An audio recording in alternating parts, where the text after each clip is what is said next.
Hey everybody, Nick here, and today I got a review for you of this little guy right here. This is the Todd Begg Steelcraft Kwaiken, made by Reate Knives. First, I want to thank my buddy Christian for sending this along. Much appreciated. Interesting little knife here. Let's do a little size comparison. Right here, we've got ourselves the Ontario Rat number 2 and the Rat number 1, so we can see that this is a very large knife. We can also compare against, say, the Spyderco Delica for tradition's sake, but another knife that's in the same size class is the ZT452CF.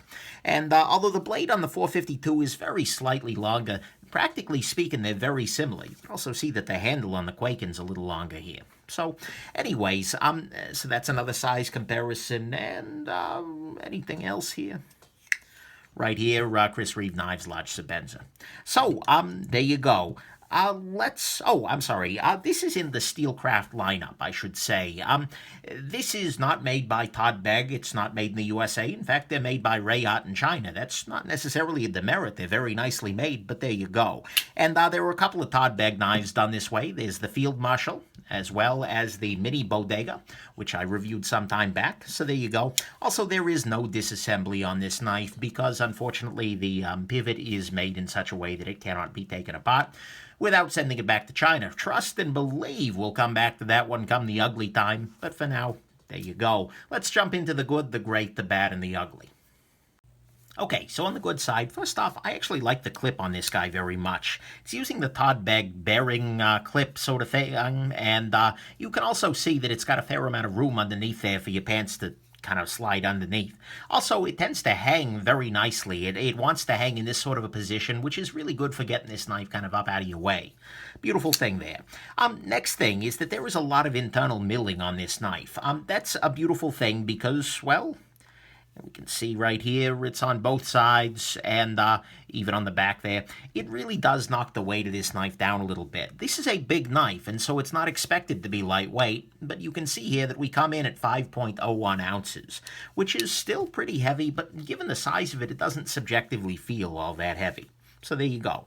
Next thing is it's got some nice features. It's got a lock bar insert here, which also serves as an over-travel stop, which is a beautiful thing. It's using ceramic IKBS, which is a little, I don't know, it's not that common these days. The ceramic version, that is.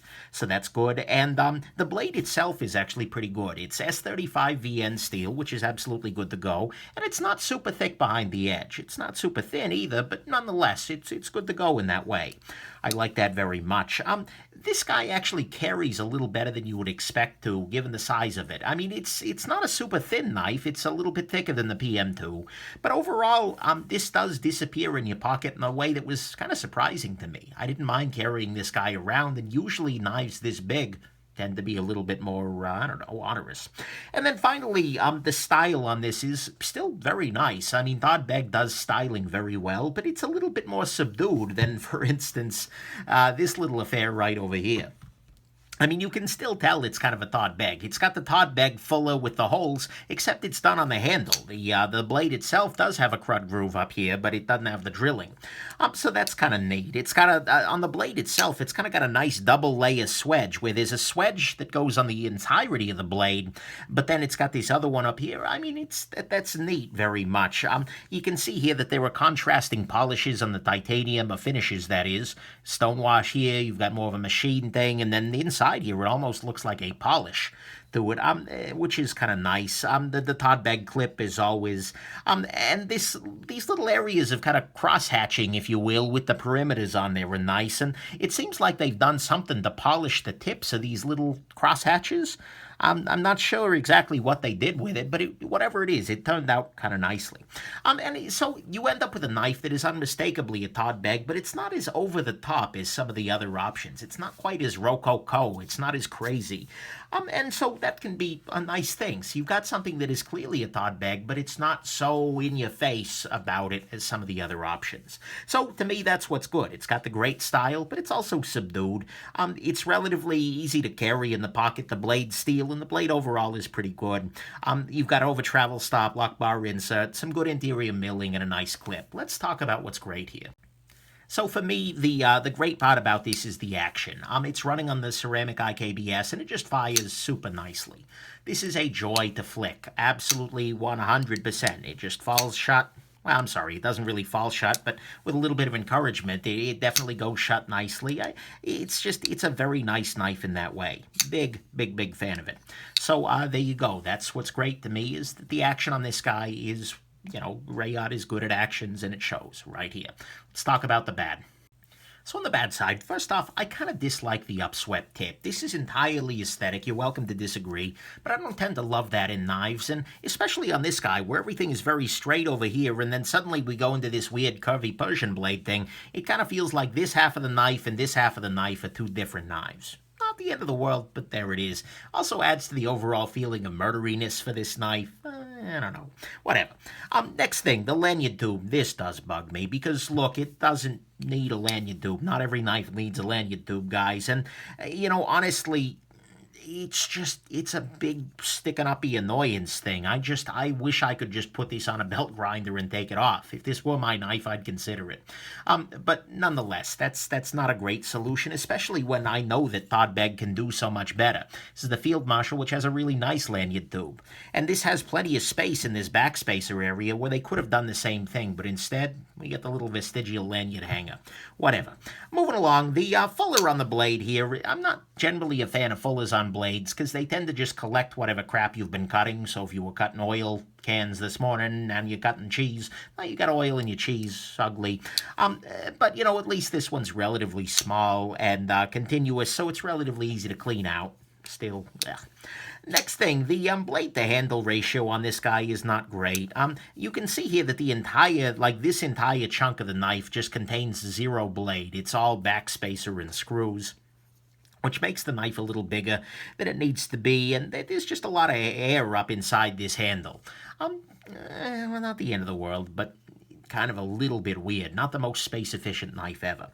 Next thing, the ergonomics on this knife are just not very good, for a couple of reasons. The clip is very proud. It sticks way up above the rest of the knife, and so for me, I feel like I've got a good grip on the clip, but that really reduces my grip elsewhere in my hand. And given I got smaller hands than most, so maybe some people have a better sense of it. Also, this freaking top bit, I hate deeply, and I'll come back to that later, but it prevents my thumb from being where it wants to be. I want to have my thumb right here as I'm gripping this guy. It's more okay in your kind of conventional hammer grip like this, but still, I don't love the ergonomics of this guy, especially with this little guy, and I feel like I'm very far away from the edge. I've got a fair amount of distance between me and whatever I'm cutting, and so, I don't know. And the balance on this guy isn't stellar. It's a little farther back. I don't like the ergos here. Then finally, on the bad side is the price. This is $350, and that's a bunch of money, but it puts you in the vicinity of some other really high-end stuff. And if you take away the Todd Begg styling, this knife isn't all that crazy. It's not distinguishing itself in any particular way. If it weren't for the Todd Begg design touch, this would be very, very vanilla and probably not really worth that kind of cash. So that's the bad, is the price is a little on the high side. At the very least, it's very competitive. There's a lot of competition. The ergos on this guy are not very good. Blade-to-handle ratio isn't so stellar. The fuller is going to collect crap. The lanyard tube just needs to be chopped off. And I dislike the upswept tip, but that's about taste. Let's talk about the ugly. So on the ugly side, 2 things. First off, unfortunately, they really screwed up the pivot, in that it has Torx on this side, but it's completely free spinning and it's non-tooled on the other side, which means if you just stick a driver in there, the pivot does nothing but spin. In addition to that, they use some kind of a very strong thread locker, and this is a knife using IKBS that is going to need to be maintained. And so what you have here is a knife that needs maintenance, but it's been designed in such a way that you can't take it apart.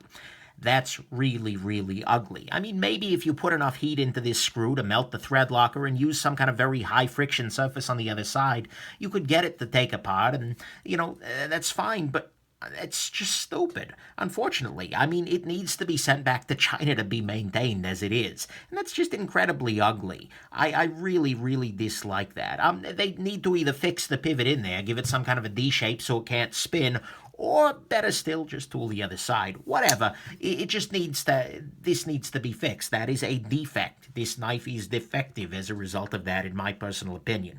The other thing that is just I don't get is this freaking bump right here. If I bought this knife, order of business number one would be to grind this thing off, because it's just bad at every freaking level. I mean, sure, it makes the knife look a little different, but the thing is, it's bad as you're holding the knife, because your thumb wants to go there and it can't. It's bad as you're closing the knife, because as you're trying to put your finger on the other side here, this is getting trapped up on your finger and causing you problems. It's bad. It's freaking bad. There is no reason for this bump to be here, and it is a major issue, at least for me and for my use of the knife. And so that needs to be removed from this knife yesterday. Terrible, terrible, terrible.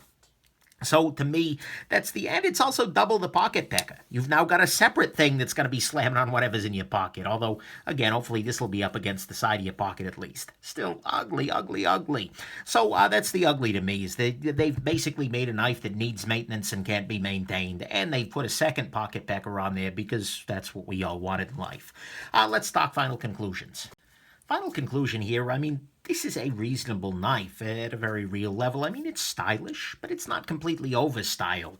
It's relatively unique. It's got a pretty nice action. And aside from the fact that it's unmaintainable as it's configured here and that the ergos don't work for me, it's a fine choice. But the thing is, it's also priced in very hotly contested territory. $350 is higher than most production knives, and it's higher than some really great knives. ZT562CF, Spyderco Sleeve Bowie, and it's in the area that you'd pay for a used Alembic 247 or a used Shabazz. There are all kinds of things that you can get for $350 that aren't this knife. And so I don't really feel like you're getting a very good bargain. I mean, the price is okay given the machine, but still, I don't know why you would buy this knife. Actually, there is one reason why you would buy this knife, and that is if this design is really, really super appealing to you. If you're looking at this and going, oh my God, that is the coolest thing I have ever seen. I want one of these no matter what. You're willing to put up with the ergonomics, you're willing to put up with the maintenance issues, then I guess in that case, if you want this design so badly, then this is a fine choice. It's not a bad knife by any stretch, particularly if you're able to grind this damn thing off. But, you know, unless you are absolutely head over heels for the design, honestly, I feel like there are much better knives that you can buy in this same price range, and this doesn't do enough to distinguish itself to make me go, wait, for $350, this is what you should be doing. But, you know, hey, your mileage may vary. Maybe you love it, so it's worth putting up with for you, but for me at least, not really going to be giving this guy much of a second thought afterwards. So there you go. I hope this has been interesting to you and that you have yourselves an absolutely wonderful rest of your day. Bye now.